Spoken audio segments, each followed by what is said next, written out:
ஸ்ரீ கணேஷாய நமः. ஸ்ரீ சரஸ்வத்யே நமः. ஸ்ரீ குருப்யோ நமः. எல்லோருக்கும் வணக்கம். இன்று 7வது நாள் ஸ்ரீ தத்தாத்திரேயரின் சுயசரிதை. சாந்திபகனும் முனிவர் வேத தர்மாவும் காசியை அடைந்தனர்.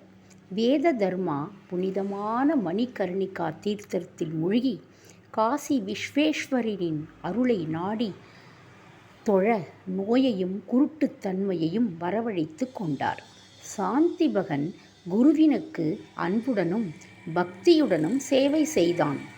முனிவரின் உடலில் நோய் கொஞ்சம் கொஞ்சமாக பரவி குரு தேவருக்கு தாங்க முடியாத வலியை கொடுத்தது.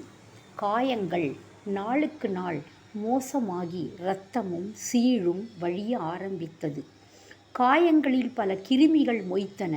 சாந்திபகன் காயங்களை கழுவி குருவிற்கு பிச்சை எடுத்த ஆகாரம் அளித்தான். நோயினால் வருந்துபவர்களுக்கு பொறுமை அதிகம் இருக்காது. மேலும் அவர்கள் பிறர் தமக்கு செய்யும் சேவையையும் தியாகங்களையும் உணரமாட்டார்கள். ஒரு நாள் சாந்திபகன் நகரத்தில் திரிந்து பிச்சை எடுத்து கிடைத்த உணவை ஒரு பானையில் வைத்து குருவின் முன் வைத்தான். உணவு அவ்வளவாக நன்றாக இல்லாத காரணத்தால் முனிவர் உணவை தூர எறிந்து மாணவனையும் கடிந்தார். அடுத்த நாள் சாந்திபகன் உணவு கொண்டு வந்தபோது முனிவர் கோபம் கொண்டு ஏன் தினமும் விதவிதமான சுவையான உணவு கொண்டு வருவதில்லை என்று கேட்டார். சாந்திபகன் நல்ல உணவு கொண்டு வந்தபோதும் அவர் அதை தூர எறிந்து வெறுப்புடன் அவனை ஏசுவார். சில சமயங்களில் குரு சாந்திபகனின் முயற்சிகளை உணர்ந்து அவனுக்கு நன்றி தெரிவிப்பார். ஆனால் அடுத்த கணத்திலேயே தன்னுடைய மனநிலையை மாற்றிக்கொண்டு சாந்திபகனை பொறுப்பில்லாதவன் என்று நிந்திப்பார். அவர் செய்த நிர்குண பாபங்களின் பரிணாமமே இது. ஆனால் சாந்திபகன் குருவின் கடுஞ்சொற்களை பொருட்படுத்தவே இல்லை. அவன் ஒரே திட மனத்துடன் குரு சேவை செய்து வந்தான். அவன் தனது குரு பகவான் நாராயணின் அவதாரமே என்று நம்பினான். காசியிலிருந்த போதும் அவன் விஸ்வேஸ்வரர் கோவிலுக்கு செல்லவில்லை. குருவிற்கு பூரண மனத்துடன் சேவை செய்வதே அவனது ஒரே யாத்திரை. ந தீர்த்த யாத்ரா ந தேவ யாத்ரா ந தேக யாத்ரா நசலோக யாத்ரா அகர்நிசம் பிரம்ம சரீர புத்தயா குரும் பரன் நோகி சேவ்ய மன்யத். உண்மையான மாணவனுக்கு தீர்த்த யாத்திரை, தேகத்தின் சஞ்சாரம், உலக யாத்திரை, கோவில்களுக்கு செல்வது ஆகியவையால் ஒரு பயனும் இல்லை. அவன் எப்பொழுதும் குரு சேவையிலேயே மூழ்கியிருப்பவன். குருவை தவிர வேறு யாருக்கும் சேவை செய்ய ஒப்புவதில்லை. குருவின் பாதங்களிலேயே மனதை பதித்து யாரிடமும் எதுவும் பேசாமல் தன்னுடைய சுகத்தை பற்றி கவலைப்படாமல் அந்த உத்தமமான சீடன் இருந்தான். இப்படி குருவுக்கு அவர் தன்னை யாராலும் பொறுத்து கொள்ள முடியாத கடுஞ்சொற்களை கூறி தூற்றிய போதும் ராப்பகலாக சேவை செய்தான். பினாகபாணி என்று அழைக்கப்படும் சிவபெருமான் சாந்திபகனின் குரு சேவையில் மகிழ்ந்து காசிக்கு எழுந்தருளி அவனிடம், குரு சேவகனே, அறிவால் உயர்ந்த சாந்திபகனே, உன்னுடைய பக்தியைக் கண்டு நாம் பெரிதும் உவந்தோம். என்ன வரம் வேண்டுமானாலும் கேள், தருகிறேன். சாந்திபகன் இதை கேட்டு, மிருத்யுஞ்சனனே, வியோமகேசி, என்னுடைய குருவை கலந்து ஆலோசிக்காமல் நான் எந்த வரமும் கேட்க முடியாது. குருவினிடத்தில் போய், குருவே ஈஸ்வரன் இங்கு வந்து எனக்கு வரம் தருவதாக சொல்கிறார். நீங்கள் அனுமதித்தால் உங்களது நோயிலிருந்து பூரண குணமாக வேண்டுமென்று கேட்கிறேன் என்றான். குரு இதை கேட்டு கோபம் கொண்டு, எனக்கு சிவபெருமான் வரம் தேவையில்லை. எனது பாபங்களுக்கு நானே சுயமாக பதில் கொடுத்தாக வேண்டும். இல்லையெனில் நான் மோட்சம் பெற முடியாது என்றார். சீடன் சிவபெருமானிடம் திரும்பி வந்து தனது குரு வரம் வாங்க சம்மதிக்காததால் பகவானின் வரத்தை தான் பெற்றுக்கொள்ள முடியாது என்றான். சிவபெருமான் பின்னர் தேவலோகம் சென்று எல்லா தேவதைகளையும் வரவழைத்து சாந்திபகனின் அற்புதமான குரு பக்தியை பற்றி கூறி குருவின் அனுமதி இல்லாமல் வரம் பெறவும் விரும்பவில்லை என்று உரைத்தார். இந்த சாந்திபகன் எல்லாவற்றையும் குருவிற்கு காணிக்கையாக தந்துவிட்டான். அவன் ஏகாக்கிர சித்தத்துடன் குருவிற்கு சேவை செய்து குருவை தவிர வேறு யாராலும் தன்னை காக்க முடியாது, முடிவில்லாத உயர்ந்த ஞானத்தை தர முடியாது என்று நம்புகிறான். குருவே அஞ்ஞான இருளை போக்கும் ஒளியாவார். குருவே அவன் கடமை, நம்பிக்கை, தத்துவம்.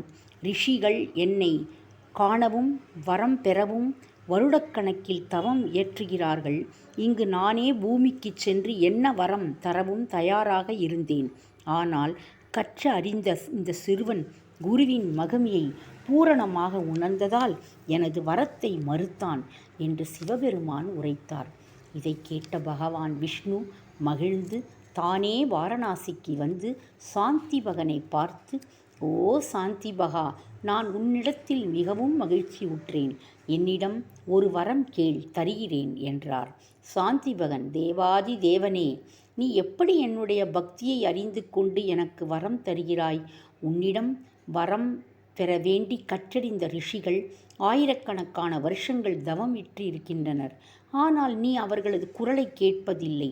நான் உன்னுடைய பெயரை கூட ஒரு தரம் உச்சரித்ததில்லை. இருந்தபோதிலும் எனக்கு வரம் கொடுக்க நீ எப்படி சித்தமாயிருக்கிறாய் என்று கேட்டான். இந்த சொற்களை கேட்டு மகாவிஷ்ணு, சாந்திபகா, நான் உன்னுடைய தன்னலமில்லாத குரு சேவையைக் கண்டு மிகவும் மகிழ்கிறேன். நீ குருவிற்கு செய்த சேவையெல்லாம் என்னை வந்து அடைந்தது. குருவின் எல்லா மாணவர்களும் என்னுடைய வாழ்க்கை தத்துவம் போன்றவர். அதனாலேயே குரு அடியவர்களிடத்தில் நான் கீழ்ப்படிந்து அவர்களது விருப்பங்களையெல்லாம் பூர்த்தி செய்கிறேன். குழந்தைகள் பெற்றோர்களுக்கு சேவை செய்யும் சேவை, பத்தினி கணவனுக்கு செய்யும் சேவை, மகா முனிவர்களுக்கும் கற்றறிந்த பெரியோர்களுக்கும் செய்யும் சேவை ஆகிய அனைத்தும் என்னை வந்து அடைகின்றன என்றார். சாந்திபகன் கரண் குவித்து பகவானின் பாதங்களில் வணங்கி, ஓ விஷ்ணுவே, வேதம், கல்வி, அறிவு ஆகியவற்றின் சாரம் குரு சேவையிலிருந்தே கிடைக்கப் பெறுகிறது. குரு ஒருவரே தெய்வம். அவரை இன்றி நாங்கள் யாரையும் தெய்வமாக மதிப்பதில்லை. குரு அருளினாலேயே யாம் உண்மையான ஞானத்தை பெற முடியும். நான் உன்னிடம் என்ன வரங்கள் கேட்க முடியுமோ அவை அத்தனையும் குருவே தருவார். அதனாலேயே நான் எனது குருவை முடிவான சத்திய வடிவாய் வணங்குகிறேன் என்று கூறினான். பகவான் விஷ்ணு சாந்திபகனிடம், குழந்தாய், உன்னுடைய தன் அடக்கத்தையும் ஒரே மனதான பக்தியையும் கண்டு நான் பெரிது வந்தேன். என்னை கண்டவர்கள் வரம் வாங்காமல் போக முடியாது.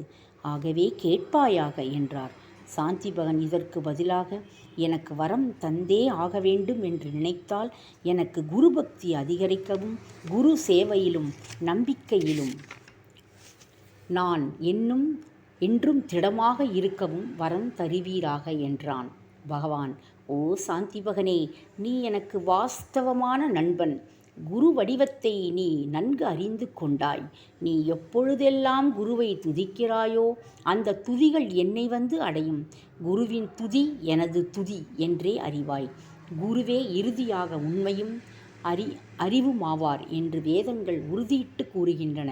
ஆகவே சத்குருவை நீ இதயபூர்வமாக வணங்கினால் கடவுளர்கள் உன்னிடம் சரண் புகுவார்கள்.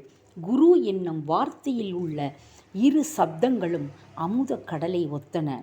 யதா மம சிவஸ்யாமி பிரம்மணோ பிரம்மணஸ்யாதி அனுக்கிரகோ பயனேரினாம் சேவையே சத்குருஸ்ததா. என்னாலோ சிவனாலோ பிரம்மானாலோ அல்லது கற்றறிந்த பிராமணர்களாலோ வாழ்த்தப்படும் மானிடன் குருவினை பற்றி உண்மையான நல்லறிவை பெறுகிறான். ஆனால் யாம் தரக்கூடியது எல்லாவற்றையுமே குரு தர வல்லவர். பகவான் விஷ்ணு சாந்திபகன் கேட்ட வரம்